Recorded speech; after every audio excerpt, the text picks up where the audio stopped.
ये जो एक प्रोटेस्ट है, ये 8 तारीख को एक प्रोटेस्ट था जिसको होना था काठमांडू में। माइती घर एक जगह है वहाँ पर, और it was a peaceful protest. और इसमें कोई भी ऐसी बात नहीं थी, कोई भी पॉलिटिकल पार्टीज इन्वॉल्व नहीं थी इसमें। एक वो स्टूडेंट्स फॉर जस्टिस करके एक बॉडी है, उन लोगों ने ये एक मुहिम चलाई थी। और उसमें हुआ क्या कि जब सब पीसफुल प्रोटेस्टर्स कलेक्ट होने लगे तो 12,000 से ज़्यादा लोग सुबह 10 से 11 बजे के अंदर जमा हो गए थे। तो उसमें जो पुलिस ने क्या करा कि उनको तितर बितर करने के लिए, कि उनको ये था कि सोशल मीडिया में सरकार की बुराई ना आए, केपी शर्मा ओली जो प्रधानमंत्री थे उनकी बुराई ना आए, तो उसको रोकने की कोशिश करी गई। तो उसमें क्या होता है कि बल का प्रयोग करा गया। तो आप डेमोक्रेसी में आप ऑफ कोर्स आपके पास में राइट है दैट आप प्रोटेस्ट कर सकते हैं, बट उसको पुलिस कैसे रोकती है इसका एक तरीका होता है। आप ये नहीं कि आपने इनोसेंट जो प्रोटेस्टर्स हैं उनके ऊपर सीधे गोली चलवा दी ना। गोली चलवाने से क्या हुआ कि बहुत सारे लोगों को उसमें गोली लगी। बहुत और भी जगहों में जो पुलिस है वो बल का प्रयोग करती है, बट बल उसमें क्या होता है कि आपको रबर बुलेट्स फायर होते हैं, एंड एक इंटरनेशनल रूल कहता है कि आपके वेस्ट के नीचे पर फायर होना चाहिए। उसमें एक छोटा सा बच्चा है स्कूल का जिसको कि हेडशॉट लगा है, और क्योंकि ये जेनजी था जो अपने मांगों के लिए वो लड़ रहे थे, एक करप्शन फ्री नेपाल के लिए, क्योंकि बहुत साल से सब लोग बहुत परेशान तंग आ चुके थे कि बार बार एक के बाद एक बड़े बड़े करप्शन स्कैंडल्स हो रहे थे देश में। और जो पहले के नेता थे और आज के नेता में बहुत अंतर आ गया। आज एवरीथिंग जो है वो पैसे के बल पर हो रहा था, कि करप्शन बहुत ज़्यादा लाज था, और कंट्री काफ़ी पैसा कमा भी रहा है, बहुत अच्छा बिजनेस भी चल रहा है, बहुत अच्छा टूरिज्म भी चल रहा है, फिर भी लोग गरीब हो रहे हैं, फिर भी उनको नौकरियां नहीं मिल रही है। और आपको मैं जो एक स्टैटिस्टिक्स बताऊं कि उसमें 2,000 से ज़्यादा नेपाल के लोग पर डे बाहर जाते हैं विदेश में काम करने, and total 40 lakh registered Nepal के लोग हैं जो विदेशों में वेरियस यूरोपियन अमेरिकन सब कंट्रीज में वर्क करते हैं। बहुत से लोग बहुत अच्छे पोस्ट में भी हैं, एंड वेरी गुड पोस्ट।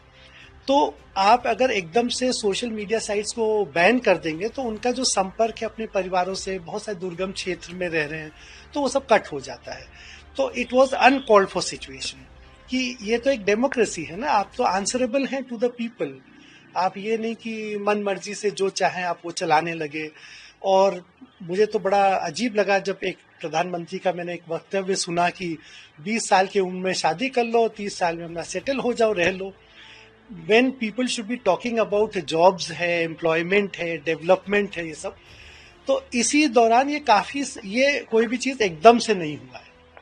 ये एक कहना चाहिए सिचुएशन था जो बहुत टाइम से डेवलप हो रहा था, और बार बार लोग इसको उठा रहे थे, लेकिन जो करप्ट नेता है उनके कान में इसका सिचुएशन का कोई वो कुछ ठीक से करने को तैयार ही नहीं थे। तो अल्टीमेटली ये देखिए, आपने जो देखा कि नेता जो करप्ट पॉलिटिशियंस हैं वो दौड़ा दौड़ा के मारे जाने लगे, बिल्डिंगें फूंक दी गई। तो ऑफ कोर्स देखिए, जो हिंसा होता है उसको कोई भी सपोर्ट नहीं करता है, and I will also not support any जो हिंसा हो रही है। बट ये है कि जब आदमी में गुस्सा होता है तो नेचुरली बहुत सारे एक्सेसेस हो जाते हैं।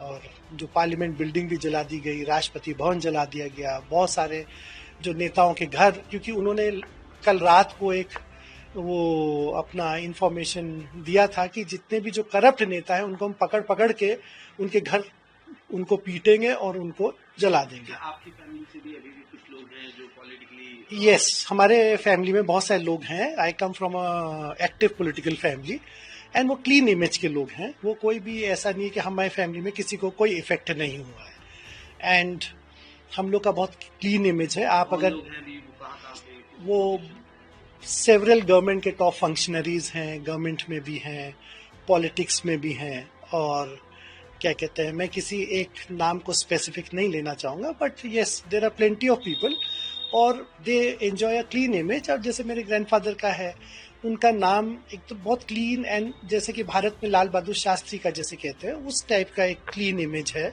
उनके नाम से हाईवेज बनाए जा रहे हैं। अभी यहाँ बॉर्डर में जो इंडिया नेपाल को लिंक करने वाली रोड है वो उनके नाम से करी जा रही है। वहाँ पर अभी स्टैचू लगाया जा रहा है, बिकॉज एवरीबडी नोज कि किसने क्या करा है। तो यही है कि जो करंट लॉट ऑफ पॉलिटिशियन जो अभी पिछले कहना चाहिए कि 10-15 साल से जो एक्टिव पॉलिटिक्स में हो रहा था, तो वो आई वुड नॉट से कि सब पॉलिटिशियन खराब हैं। देखिए इसमें जो बालिन शाह है, जो काठमांडू का मेयर है, उनका बहुत क्लीन इमेज है। कल इनफैक्ट जेन जी ने उनको ओपन ऑफर दिया कि लीड दिस प्रोटेस्ट, क्योंकि एक अच्छा एक क्लीन इमेज का लीडर जिसको पूरा देश जानता हो, ऐसे लीडर की नीड थी। लेकिन उन्होंने उसको टर्न डाउन कर दिया था बालिन शाह ने। उन्होंने कहा कि देखो मैं अब जेन जी का एज का नहीं हूं और मैं इसको लीड नहीं कर पाऊंगा। तो बार बार उन पर उनके पास में रिक्वेस्ट आया, और आज जब केपी शर्मा ओली जी ने रिजाइन कर दिया और सारी सरकार उनकी रिजाइन करके राष्ट्रपति ने एक्सेप्ट कर लिया, तो फाइनली जो नेपाल आर्मी चीफ है उनका और बालिन शाह का मीटिंग हो रहा है। और मुझे लगता है कि 2-4 दिन के अंदर में एक इंटरिम गवर्नमेंट बनना चाहिए which will run the country, और 2026 में एक आम चुनाव बुलाए। और मेन मुद्दा ये है कि एक स्टेबल गवर्नमेंट चाहिए वहां पर, क्योंकि हर थोड़े दिन में जो सरकारें बदल रही थी वो नहीं होना चाहिए। वहां पर लोग ये चीज को बहुत ज्यादा एक्सेप्ट कर पाए, करप्ट पीपल को नहीं हो गए। देखिए जब 2001 में जब रॉयल पैलेस मैसेकर हुआ, जब किंग बीरेन की फैमिली पूरी मार दी गई, तो वो 1 जून की रात थी। उसके बाद में कंट्री में बहुत टर्मोइल हुआ।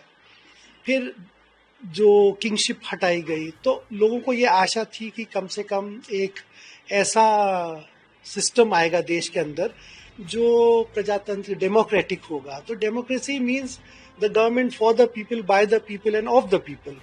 बट ये चीज क्या हुआ कि वो इलेक्ट होने के बाद में पब्लिक को भूल गए, एंड वो अपने रिचनेस में एक अलग lavish lifestyle, autocratic rule can not happen in democracy. तो उसमें बहुत सारे लोग ऐसे हैं, जैसे मैं खुद जानता हूं, जैसे बालिन शाह का मैंने आपको एक एग्जांपल दिया। दूसरा है गोपी हमाल है, धनगढ़ी के मेयर हैं। वो इंसान इतना ऑनेस्ट है कि वो अपना चाय तक घर से थर्मस में लेके ऑफिस जाता है, एंड वो सैलरी नहीं लेते हैं। ऐसे ही एक जगह है धरान। धरान का जो मेयर है उसको certificate of gratitude in by the world book of records ने दिया है, and he is a very honest person. तो इस जो लास्ट इलेक्शन हुआ उसमें कुछ ऐसे लोग चुने गए जो एकदम क्लीन इमेज के थे। उसमें से बालिन शाह हो गया, ये गोपी हमाल हो गए, जो धरान के जो मेयर हैं। तो ऐसे काफी लोग हुए, तो लोगों ने देखा कि yes we can do it. लगता है अब चीजों को देख के कि अब आने वाला वक्त बेहतर है। अब ये देखिए ऐसा है कि फ्यूचर तो मैं नहीं जानता, लेकिन इतना जरूर कह सकता हूँ कि आशावादी होना चाहिए। एंड क्योंकि ये एक अपराइजिंग हुआ है, जो करप्ट पीपल हैं वो डरेंगे। और जो हम लोग एक्सेप्टेबिलिटी करते हैं ना, कि जैसे अगर किसी के पास में बहुत सारा करोड़ों रुपया गलत रूप से आया है तो उसको हम बहुत एक स्टेटस सिंबल मानते हैं।